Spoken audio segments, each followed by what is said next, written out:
Happy to be joined on the Mattress Warehouse hotline by LeRoy Butler, former Packers safety. He's a 2021 Hall of Fame finalist, and he's credited for inventing the Lambeau Leap. What's up, LeRoy? Doing good. Well, let's be honest. I'm not doing good. I'm still come on. You're putting on a brave face for us, LeRoy. We see what you're doing. Even my therapist was shaking her head. So I'm like, how do you even start talking about it?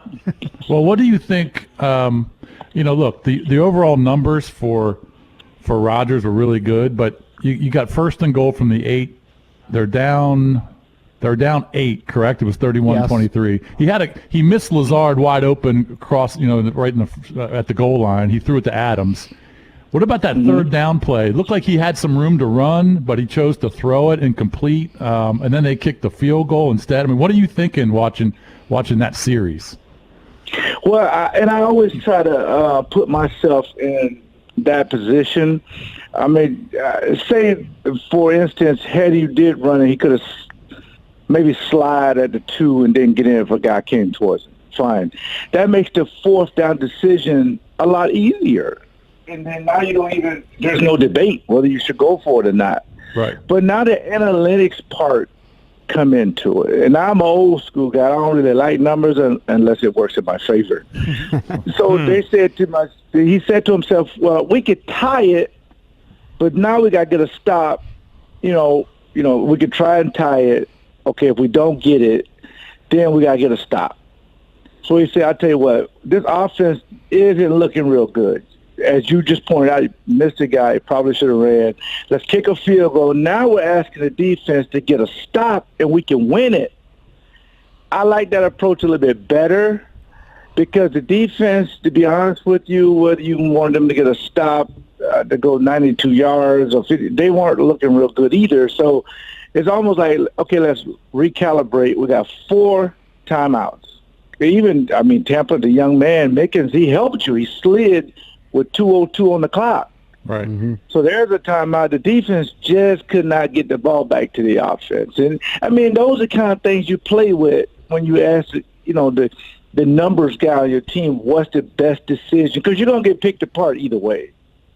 Now, LeRoy, I saw you tweet something to the effect that if Rodgers were to leave, you want to end all the trade talk, he's your guy, you become the Jets or Jacksonville without Aaron Rodgers. And New England. I don't want that. No, New England was put in a position to say Brady has took us as far as he can go. So I don't want to give him any more money. Have a nice day. Goodbye. Okay, fine. They had a horrible season. You're struggling with those teams you used to beat, Buffalo, Miami, even the Jets. You're struggling with these teams, and then you're thinking the only difference is the quarterback. Mm-hmm. So I'm going to give Rodgers some space to kind of figure it out. But what we don't want, guys, and I think he doesn't want it either, it's the Brett Favre syndrome. Am I coming? I'm coming back. You're under contract to 2023. Right. That's a fact.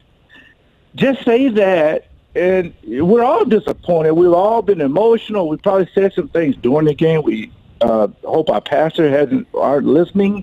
But you're past that now. You've calmed down. I'm the quarterback. Remember, he sat 3 years behind Brett, and he was ready. Jordan Love is not ready. Jordan Love is the third stringer. Right. Tim Boyle is the backup quarterback. So I give him some space to kind of decompress a little bit. Well, if you give him the space, do you think, let's just say, a month from now, he still feels the same way. Do you think that, Deshaun Watson's kind of forcing his way out of Houston. Matt Stafford forced his way out of Detroit. They're going to trade him. Do you think Rodgers has the power, just considering who he is and how much money he's got left on his deal, to force his way out of Green Bay? Quarterbacks are the only ones that can force the team's hand. They're the only one because they get paid the most money. If you did it now, no team, you're not going to take the $31 million cap hit. But if he said in June, hey, guys, listen, I've taken you guys as far as I can go, as did Brady. The cap hit is only $14 million. And they amicably come together and get a Herschel Walker type deal. Hey, man, I guess it's a discussion if you're a business. But for me, the fan base may not support that because now you go back to the 70s. But now, full disclosure, the fans still supported the team. Right. But I think when you have this level of success, the frustration is, yes, he's 1-4 in championship games, what a team is, but you will become not relevant anymore. I mean, you almost have to start over. Right. And I don't know if you come this far to turn around and say, let me go back to the start because I'm close to the finish, but let me go start over just because you got some emotions involved.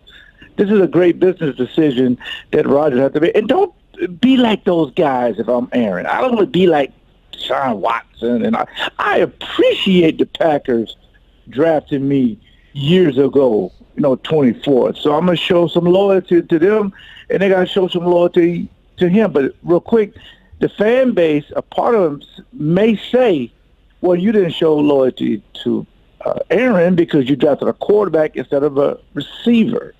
Well, it's the same thing that happened with Brett when they went and chose Aaron Rodgers. The team was thinking about being good 3 years from now, and it worked out for us. Talking to LeRoy Butler, who's a 2021 Hall of Fame finalist, the inventor of the Lambeau Leap. I actually want to go back, since you mentioned Brett Favre a couple times. I don't know if you have a good story about the first time you saw him in camp, because you were there for a couple seasons with Green Bay first. Brett Favre, of course, started his career in Atlanta. He comes to Green Bay. What was that like? Like, how quickly did you know that this guy was special? What did you see early on? Here's why it will never be another Brett Favre. This is a true fact. When he came into the locker room, Brett went to each culture. Like you have some African-American guys playing spades. You have some of the white guys playing backgammon. You have some older guys with all the camouflage stuff getting ready to go shoot anything moves in the woods. And then you have the young guys over there playing Atari and Sega Genesis. I don't know if the millennials know about that, but they can Google it. Yeah, they don't. He went to each one of these cultures and said, I got next. To just blend in with everybody. He wasn't coming in to take, remember it was Don Mikowski's team at the time. Right. Brett came in and said, hey, I'm going to wait my turn. I love my teammates. I'm glad to have an opportunity. I was third string in Atlanta. Now, then all of a sudden you get the call. You got to come out of the bullpen, and you got to save the game. And he did against Cincinnati, and the rest is history. Most guys, when they come into a different locker room, they don't know how to adapt. They just don't, whose team is it? What's my role? He came in and said, I want to be a teammate. And that's the reason why he never missed a game. LeRoy, that 96 Packers team won the whole thing in the Super Bowl in 97. Do you keep in touch with a lot of the guys from that squad? Do you guys have get-togethers from time to time over the past years? Great question. I really appreciate the question. With COVID, and yes, we check on each other. A few of our teammates were very sick, and it was just like, it teaches us something. And I think God gives us this will to say, help people that you don't know, but helping people you do know, that's easy. But reach out to people you don't know. And we were checking on teammates that we hadn't talked to and checked in on a few years. That's what this quarantine and COVID and Zoom calls and all this, FaceTime, it taught us something. Don't wait till a young man is sick to say, how you doing? Let's find out how you're doing now. So that kind of taught us a lesson. So we've been doing that. Anytime it's an anniversary or a year goes by, the Super Bowl, we all get on a group chat or a group Zoom call and try to check on each other. LeRoy, was Don Beebe the fastest white guy you played with? Yeah. Okay. I'll wait. I got one more now. All right. Travis Beef Jervy. Now, people don't know that name. I remember that name. Travis was fast now. Now, there's a difference between fast and lightning. Don Beebe was lightning. Right. Well, Jervy, I like that. Well, LeRoy, I know you don't want to talk about it. They tried to get them to race, but they didn't. They didn't do it. I know you don't want to talk about it, but I'm going to talk about another fast whitey, Scotty Miller. And at the end of the first half, that's amazing. I couldn't believe what I was watching. Now, I bet on the Packers, so I was just pissed off, right? So, hey, man, it was $20. No big deal. It was a little bit more than that, but you're right. You work in radio. They don't pay us money. Come on. Well, you got a lot more than I do. But anyway, There's 8 seconds left. Tampa doesn't have any timeouts left. All right. Yeah. Scotty Miller runs right by Kevin King. There's one safety, but he's kind of leaning towards Godwin's side. I mean, what are they doing? What was Mike Pettin doing on that play? How could you not have more help back there? I'm glad you brought that up, because here's the demoralizing part about that. Most fans don't like prevents. They don't like it. They say it prevents you from winning. I heard some people in the media say it. But here's why you always prevent. Because you put it in your player's hands. If you look on the other side, Jair Alexander, he's like 10 yards deep, and the ball snaps, he takes off running, what we call a bail technique, because he didn't want Evans to get behind him. You only got one throw. King is looking in the backfield, assuming, well, they're not going to throw it to Scotty Miller. I mean, if you look at the numbers, Scotty Miller actually is pretty fast. Yeah. But it's the deception that coaches save me from myself. Right. Put me in prevent, put a guy up there on Scotty Miller, put a guy back on the goal line, and rush 4, and let's get into the locker room, because we get the ball coming out. Right. Now, we did get the ball coming out and they fumbled, but that's another show. But so sometimes as coaches, when you do these reviews, why didn't you save him from himself? He was having a bad game already. Go into a prevent. And there was a timeout before that, so they did talk about what coverage you want. It was in a cover 3. Well, if that's the case, tell Kevin King to back up 20 yards to put the odds in your favor. You have to do that. Otherwise, it's a 50-50 ball. And, and Brady it's 2 throws they told him, throw it regardless. One time Savage was in the deep middle. He threw it to Godwin. Savage was already 20 yards deep. Godwin just ran down there and jumped over and made the catch. And that last throw, just throw it up and see what happens. And they won out. Those are plays that really bother you when you think about there's a 6-point difference. If you stop that play or catch the 2-point conversion, or Rodgers hits this guy, that's what eats at you when you watch the Super Bowl. I wonder what Rodgers was thinking about when he saw that play. Do you want honesty, or you want something to just? No, I want honesty. I wish I had a defense like that, like Brady got. I wish I had some luck like that. I mean, come on, you have to say that to yourself. Like, if my defense played anywhere like Tampa, I'd have 4 Super Bowls. He has to say that. I mean, that the luckiest thing happened. But again, Brady threw the 3 picks, but we got sacked on the previous plays and couldn't do anything with it.